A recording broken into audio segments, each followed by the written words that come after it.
کتونکو سلامونه یو خبرتیا در کوم مختصر شان ویډیو کوم هغه خلک چې په حقیقي معنو کې الله عزت نازل ګڼي او جهاد کوي او وایي چېرې زموږ د علاقې نه دی ایس فروشي ختمه شي، زموږ د علاقې نه دی هغه دنده ختمه شي کومه دنده چې زموږ د بچو پنده ده. هغه خلک چې سود کې راګیر دي او د سود خلاف اواز پورته کول غواړي، نو د هغوی دپاره سبا د خیبر پښتونخوا د امن جرګې صوبایي صدر کمال شاه باچا سره د خپل ټیمه حاجي آباد شریف عمرزی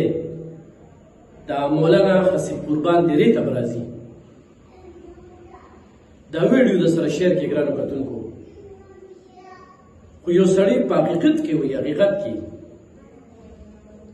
زمونږ نظر دی ځکه چې بعضې خلکو اوس دا دنده حلاله وګرځوله او هغې کې اکثریت سیاسي خلک راپاڅېدل او د دغې خلکو ملګرتیاګانې شروع کړې او بیا په پولیس باندې د هغوی دومره منظمه پروپیګنډه ده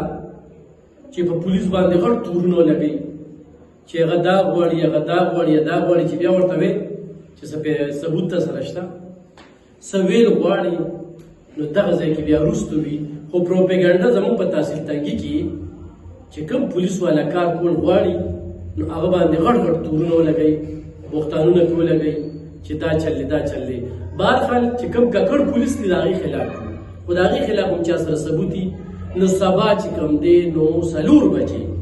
په عمرزو کې حاجي آباد شریف کې د مولانا خصیب قربان په دیره کې یو غټ میټینګ دی او دا غټه وړوکې میټینګ پته به د سبا نه لګي چې کوم خلکه زموږ دا ویډیو ګوري هغه د ایس فروشۍ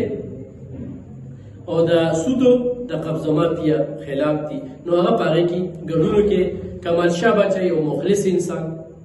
نه خرڅېږي نه جوکېږي نه د چا ماتختي کوي او د هغه مردانو اوسېدونکي د چارسده کې زمونږ د بچو دپاره د اواز پورته کوي، ځکه چې دلته کې څوک هم د اواز پورته کوي نو هغه په سچل باندې خرڅېږي او اخلي یې. داسې موږ ولیدل موږ وینو. بل ګرانو کتونکو تاسو سره پته وي چې نن سبا ایس فروش هم تنظیم جوړ کړو، پیسې یې راغونډې کړې د بعضې پولیس په ضد باندې او د بعضې خلکو په ضد باندې هغوی کاروي کول غواړي، نو د هغوی مټې دومره مضبوطې شوې ځکه چې د هغوی باندې د ریاست او د حکومت هم لاس دی او دا دنده نور هم خورېږي، نوې پول نور هم خرابېږي چې دغه خلکو ته ګوري. خو په دې باندې د ریاست لاس نه وي، د دې صوبایي حکومت په لاس نه وي. پولیس کار کول غواړي خو منتخب نمایندګان یې شفارستونه کوي، خو هغه هره پارټۍ کې وي نو هغوی یې خلاصوي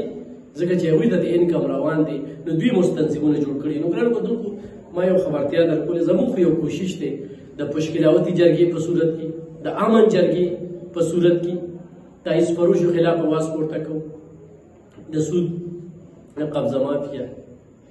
لګیا یو خپل یو کوشش کوو تر کومې چې ژوندي وو موږ به خپل اواز پورته کوو. خو تاسو ته م وایو خو واقعي تاسو وایئ چېرې موږ د دې ناسورو خلاف اواز پورته کوو، نو راځئ سبا لږ وخت خپلو بچو یې وباسئ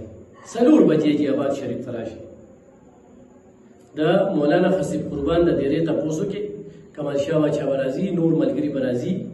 پیر ذوالفقار صاحب وي. نو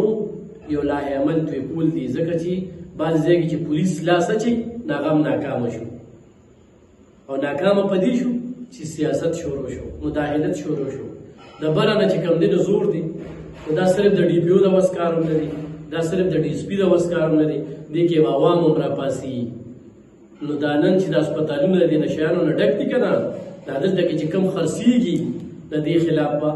ایله چې کوم دی نو کار وشي. نو ګرانو کتونکو زموږ د حق دی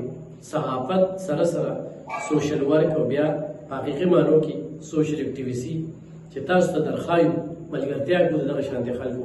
کوم چې زموږ د دې علاقې نه د ناسور ختموي، د هغوی کلک ملګري او چې د کوم پولیس مې نرتوب ولیده که نه نو زه یم چې زه یې په سر وګرځوم هغه سره زه کلک ولاړ یم. خو دلته عدالتي نظام هم د کړکېچنۍ ښکار دی. نو راځئ خپل لږ جرأت وښایئ او په حقیقت کې چې کوم دی نو د دې نسلو خلاف د یووالي او